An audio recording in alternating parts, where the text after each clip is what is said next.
what's going on, guys, and welcome to a crazy but epic and awesome video. This is something that I've done on my channel every once in a while, these unboxing videos, but this one is the craziest one by far. The most expensive things I've ever unboxed on my channel. And you know, I'm sitting on the ground. It's a little awkward setup, but I'm sitting on the ground like a nice, proper, like little Japanese man. And you know, I'm being very kind and respectful here.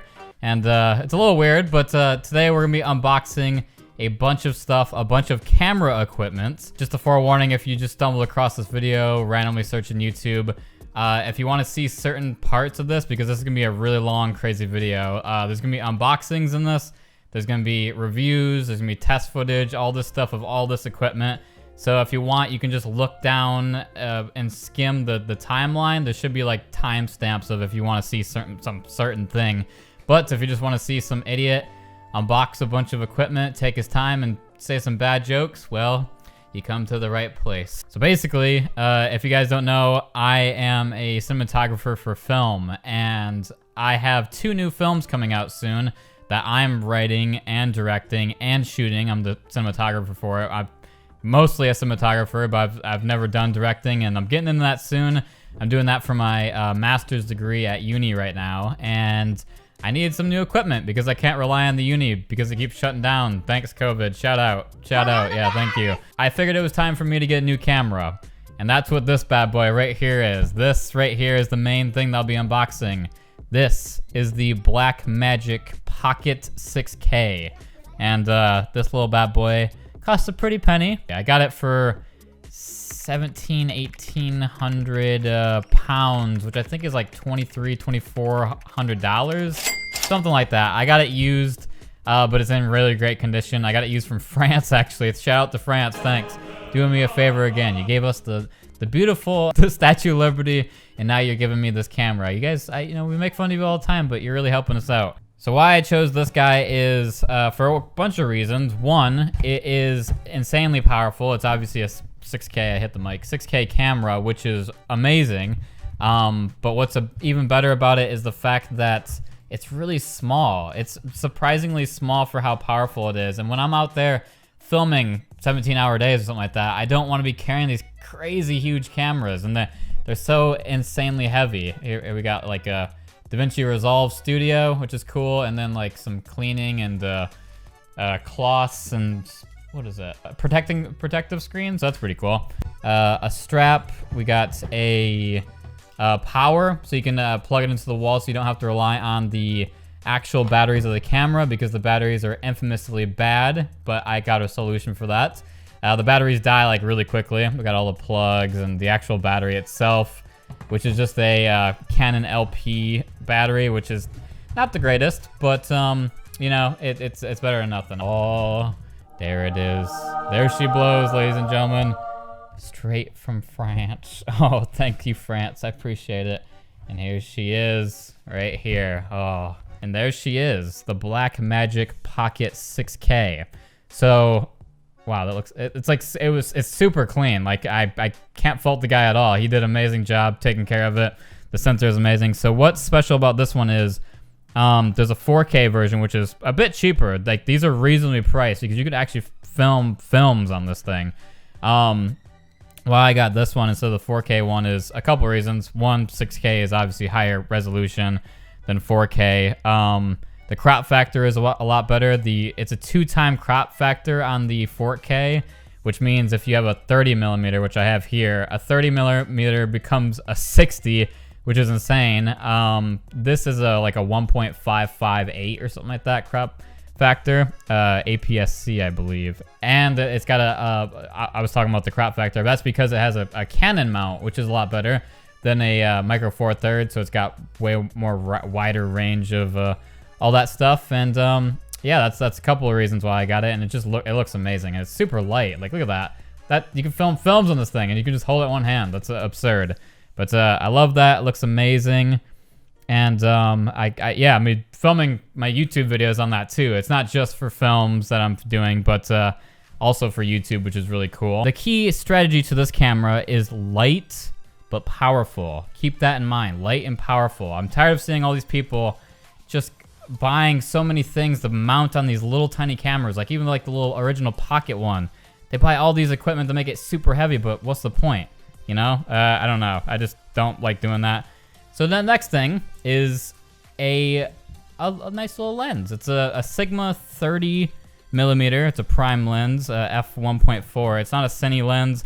I got a cine lens when I was about to record this video, but I returned it because I didn't like the results of it. That was a Samyang 14mm, so super wide, which is cool, but it was actually too wide to the point that it was like fisheye, and I don't like how that looks at all. That's not very cinematic. I didn't realize it was so fisheye. Not a cine lens, so it doesn't have the unclicked aperture and everything like that. Sorry if this is all mumbo jumbo, but it's just a photography lens, but it's super sharp. I love Sigma lenses, and it's got autofocus and manual focus, which you can kind of use on it. You can kind of use autofocus, but not too much. But this bad boy is pretty nice. It doesn't have too much of a turning. Like, here's the turning rate of this. Usually, cinema lenses, you're known for, like, you can turn it for ages while you're slowly pulling focus. This one, it goes from here to here. That's like 30 degrees, which is kind of bad, but it's not the end of the world because I will be getting another lens for Christmas. That one will be like the Tokena 11 to 16, something like that. But yeah, that's the next thing. Pretty cool lens. That so we're at like $2,500 there, and like what did I get that for, like 300 pounds or something like that, which is like $500, $450, something like that. The next thing here is the actual monitor for it. The monitor is really good on this thing. It's just not the greatest. As a touchscreen, it's really big and all that, but this guy is a lot more bright. This one is a Shinobi SDI, Atomos, which I use all the time. I use Atomos, what is it? Shogun. That's the Shogun we use at uni. But this one, come on, open up. This one's a little smaller, and you can't record into it, which is fine for me. I just needed something that's that goes on the outside of it and is a bit more durable. Oh, shit, knocked everything over. So this little guy, yeah, right here, and he's super light. Oh, look at that. How cute. So I got the SDI version, which is like the new upgraded version. Usually they're just HDMI, but the camera doesn't even have an SDI, I don't believe. So don't know why I got the upgraded version. Like I think because the HDMI version was just really hard to get. I don't know why I'm like slurring like I'm drunk. So that's nice. We can peel off the nice foam right here. Not the foam, the protective layer. Oh, that's what I'm talking about, baby. Oh, excuse me while I go change my pants. So that's nice. It's a HDR. It's only, I believe it can output the 4K, I believe, but the output for the Blackmagic is only 1080p, so it doesn't really matter if it's only 4K because it doesn't output the 6K. The other big guy, I guess I'll. Oh God. Don't know how I'm gonna open all this. This guy right here. This is the other elephant in the room. This is the Aircross 2 professional gimbal stabilizer. So this guy is a electric gimbal, so you can mount it and it's all electronic. You can move it around, it swivels, it makes it so it makes it look floating, which is great for some scenes. Obviously you don't want it to be too shaky. Now usually you would only use this for like little Sony cameras and all this stuff, like these small little cameras, but luckily because the Blackmagic is so small, bad unboxing, sorry about that, you can't really see it. Because it's so small, you can actually use it on a little gimbal like this, which is cool. Because usually it would be too heavy if it's like a cinema camera. How can I, God, there's so much shit up here. Soft body, hard shell, something carrying case. Looks pretty mean and professional here. And we can pop it open. Which I'll need the carrying case for all the equipment too, so I'm glad they actually give it to you for this. But, oh, look at that. It comes with, oh, there goes the thing. It comes with a lot of things in this. So I got the upgraded version, which actually comes with a little motor that you can strap to it. And the motor is the follow focus motor, which is called the iFocus M. This is like the upgraded professional version. And you can use that to pull focus so you don't have to touch the camera. Like you just hold it, use the little joystick, and you can pull focus, which is really cool because you don't want to be touching it while it's supposed to be stable. So I guess I can kind of take this out. There we go. So there's this guy. I got this used on Amazon actually. So it wasn't too expensive, but it was still a couple hundred. And then here's this little guy. You can put that here. So you can use it for more stabilizing, but you can actually move the legs out like that. And look at that, it's a little stand for it. But yeah, there's lots of things in it. There's all the little counterbalance. There's a million cables, which comes with a little hard shell case, which is pretty awesome. I like that. And all the booklets and everything. I'll put this to the side. It's kind of taking up a lot of room. Sorry if this video is pretty random and odd, but it's still pretty cool. Yeah, look at that. Look how amazing that is. And it's kind of hard to counterbalance it and all this stuff, but you know, you can figure it out. And you do need counter weights to get this thing because it is pretty heavy, typically. But this has like a 7-pound weight limit, which this isn't 7 pounds even with the lens. So it works. You just need a counter weights to kind of balance it. It's a little heavy, a little front forward facing and everything. So yeah. So we got the camera and we got the lens, the strap onto the camera, and the monitor and the gimbal itself. So I guess it's time to talk about the batteries. So that's the worst thing about the camera. Batteries suck, but that's okay because we have a solution for it. There's a bunch of solutions, but this thing is a battery grip by Newell. It didn't say Newell when I bought it. It's from China. And China. I thought it was like Monoprice or something. I don't know what. It's just unlabeled. It's just a little tag that happens to say Newell on it. But basically, Blackmagic itself. I might actually do a video on this itself because it's a bargain. So Blackmagic knows that the batteries suck for the Blackmagic camera because they just use little Canon batteries, which aren't great. And they sell a battery grip, but it's a piece of plastic that only holds 2 batteries, so it just doubles the time. It goes from 20 minutes to 40, and it costs like $200, $250 for just a piece of plastic that holds batteries. Whereas this guy is the exact same thing, unbranded, knockoff version of it, and it holds 3 batteries, does the exact same thing, so you get more performance, at least because it's 3 instead of 2. And it was only like 60, 50 pounds. So what was that, like $70, $80 or something like that? So quite a bargain. You got the little on and off switch and all that stuff. Little door that opens up and you can put your batteries in it and all that fun stuff. And oh my God. Oh, they gave us a snack too. Oh, the silicone packets. They say do not eat, but kids, I would definitely recommend it. This stuff tastes amazing. Definitely eat that. Don't listen to me. I was just joking. Well, I guess this is kind of fun. That's all fun to me. I don't know if this is fun to you guys, but it's fun to me. I like getting new things. So this is a small rig, which I forgot to mention real quick. The nice man from France included a small rig cage for the actual camera. So it's a cage that straps to it, so you can put all your utilities, accessories in it, and it actually. You mount this to it underneath the camera and it slides on and off, and it's just like a quick release thing, which is really cool.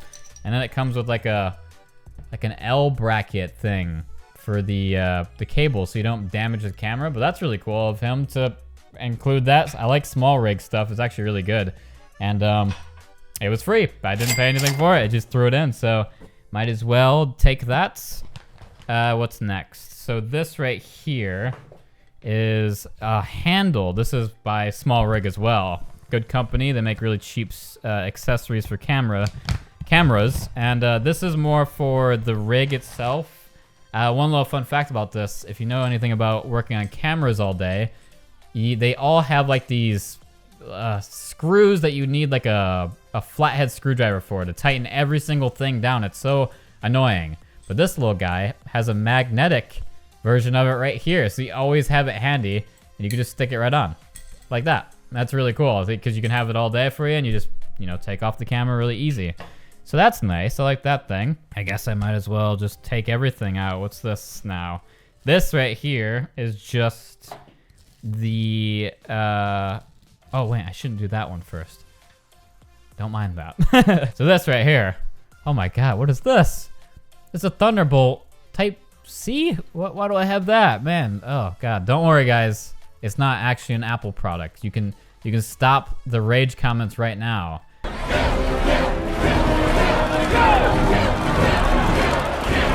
So you can see, what the hell? It's just like a black cable. What's in this thing? I don't know. Oh, what do you know? I bought another thing on eBay. This is a Samsung T5 SSD. This is a 1 terabyte little tiny, this thing is a beast. It's a 1 terabyte hard drive, which is already impressive for how small it is. But what's more impressive is the speeds on this thing. This is actually, I hit it. One of the only things that you can record this small, like you can't get any little SD cards or anything like that, that you can record the full power of the Blackmagic 6K. So you can record like ProRes for a lot of these little SD cards and like all that stuff, which is cool. But most of these, you cannot record Blackmagic RAW, which is what this records in as well. And you can't do it in 3.1 compression, which is the lowest compression. So it's just everything, huge file sizes. You can't record that with any SD cards. CFast cards you can, but this is one of the methods of how to record that.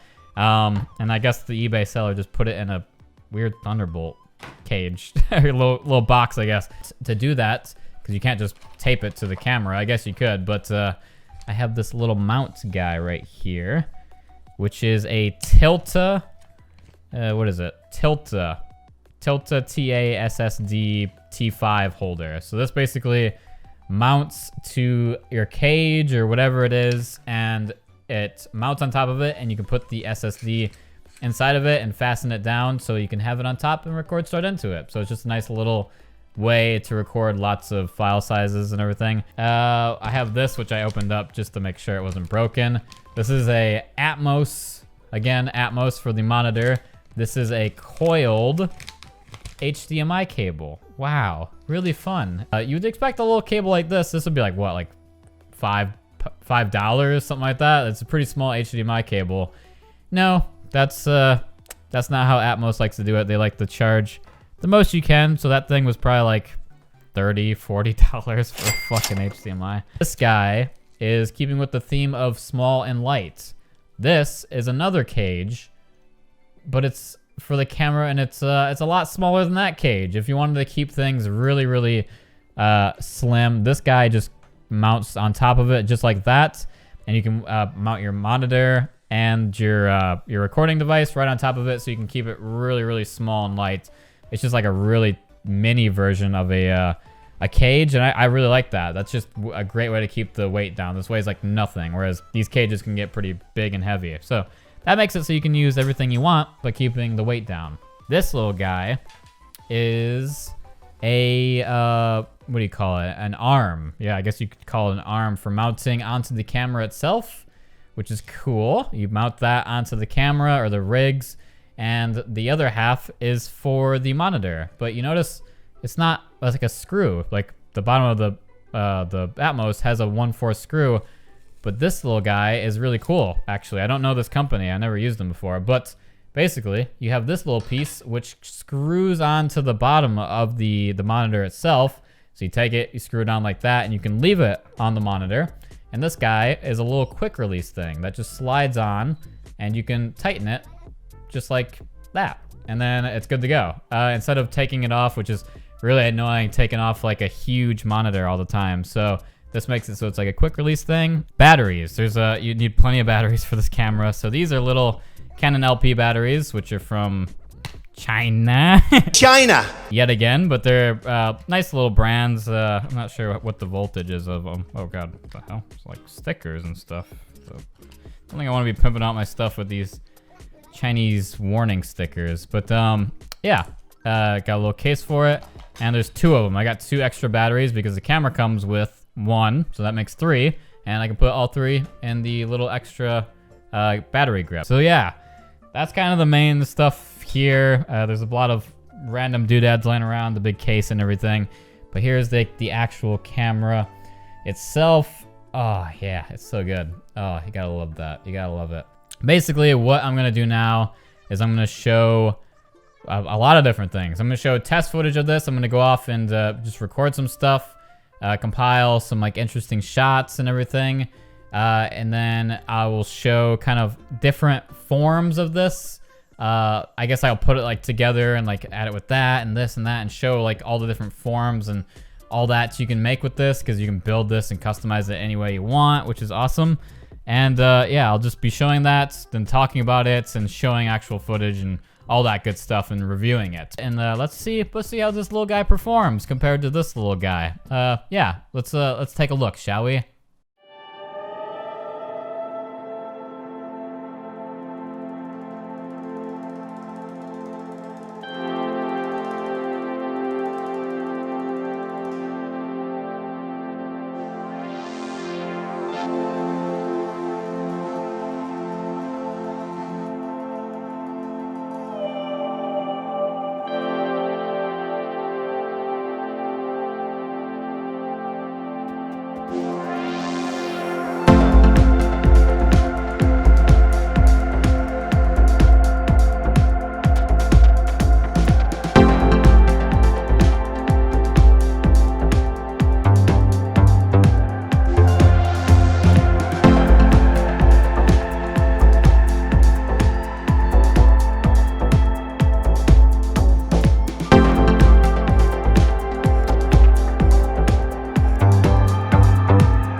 all the different forms of the camera. And at the moment, we're actually filming on the camera. I switched over completely to see what this looks like. This is actually part of the test because I'm recording this on the 6K RAW 3.1 or 3.1 compression. So it's the highest file size. This is very overkill when it comes to YouTube, but I just want to see what this part looked like. And now I'm gonna switch over to ProRes to see what that looks like, because that gets way bigger file sizes. That's more what people will use for YouTube, and that will be 4K, just 4K ProRes. And yeah, let's just see what the difference is, and I'm switching over right now. Okay, so this is ProRes. It probably looks a little bit different, but it's hard to tell when it's just, you know, a face cam thing. That's why, like, if you're just doing it for YouTube face cam and stuff like that, ProRes 4K is way too, like, that's plenty, absolutely plenty. But yeah, I just want to see what that looks like. This little switch over. Probably not the greatest comparison, but when you film actual films and really high dynamic scenes, it's gonna make more of a difference. But real quick, I just wanted to talk about the camera real quick, my little thoughts, give my last little opinions about it, little tips and tricks, and just, you know, give my final conclusion. So the camera is amazing. I've been using it for a couple weeks now, and I absolutely love it. Love how it looks. The shots are amazing. Hopefully you guys seen it in the test footage. There's a couple things to know about the camera. Well, one, I'm actually going to get a couple more things of equipment besides the lens that I'm hopefully going to get, because this one's pretty zoomed in. Get a wider lens, which I think will help a lot more with the gimbals and everything. But I think another thing I'm going to be getting is the Tilta battery grip, which also hooks up to the motor, which you can pull focus, and that's more of like you hook it up to your cage or whatnot. It's just really simple. And I think I'm going to end up getting that, because it's really hard to pull focus while trying to be steady and only using like handheld. So I think that's a really good investment. Plus, it helps with the battery life, because with the cage and everything like that, you can't use the battery grip I was showing, the extended one. But yeah, I think that thing will be very, very helpful. It'll extend the battery and make it so I can pull focus, which is also good. The other thing to know is the fact that this camera is a dual ISO camera, which basically means that it splits the ISOs up into two sections, which a lot of people don't realize, and it's really, really important, because I didn't realize it when I first got the camera. So basically what that means is when you're shooting a shot and it's, you know, pretty dark, you most of the time you'll gravitate towards like 100 ISO, 200, 400 to like brighten the image, so you can keep the lens, you know, at like pretty closed, not too wide open. You don't want to do that with this camera, actually. It's weird. It's a weird thing that they built into it. Basically, this will help with two things. One, when you're editing, when you're going into the ISO and you're changing it in post, like in DaVinci, it basically makes it so that you can't go over 1,000. So if you're 1,000 ISO or lower, you're in this little bracket from 100 to 1,000. You're stuck in this bracket. You can't adjust it after post. You can't bring it to 2,000 or anything like that. You're stuck in this range, which sounds bad, but basically you want to leave it when you're shooting like outside in bright situations. Right now even, you want to leave it at 1,000 ISO, which sounds weird because in other cameras 1,000 is really garbage, but not on the Blackmagic. 1,000 ISO for some reason has the highest dynamic range when it comes to highlights. The shadows, not so much. So if there's a lot of shadows in the shot as well, you might want to tinker with it. But 1,000 ISO is basically the best for really bright situations. It captures the high ends of it, but not so much the low ends. And then in post, you can go down or whatnot. And then the other section of it is 1,250. There you go. It's basically that. And then above that, you know, all the way up to like 6,400 or whatever it is. That's the other section. And weirdly, the 1,250 ISO is the best when it comes to low light situations. So you're outside and it's dark out. You're in like a really dim lit scene.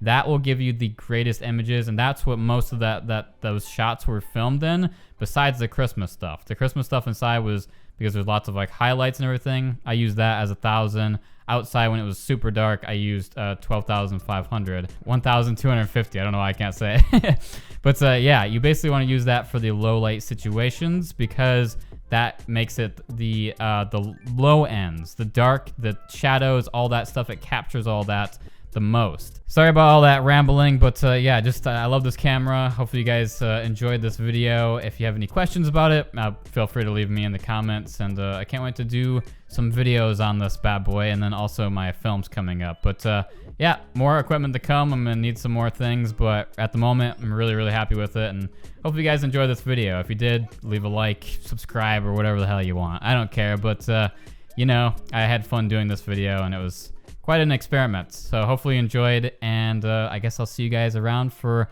other random videos that are less crazy like this one. More more things that are like true to my channel. Okay, see you guys.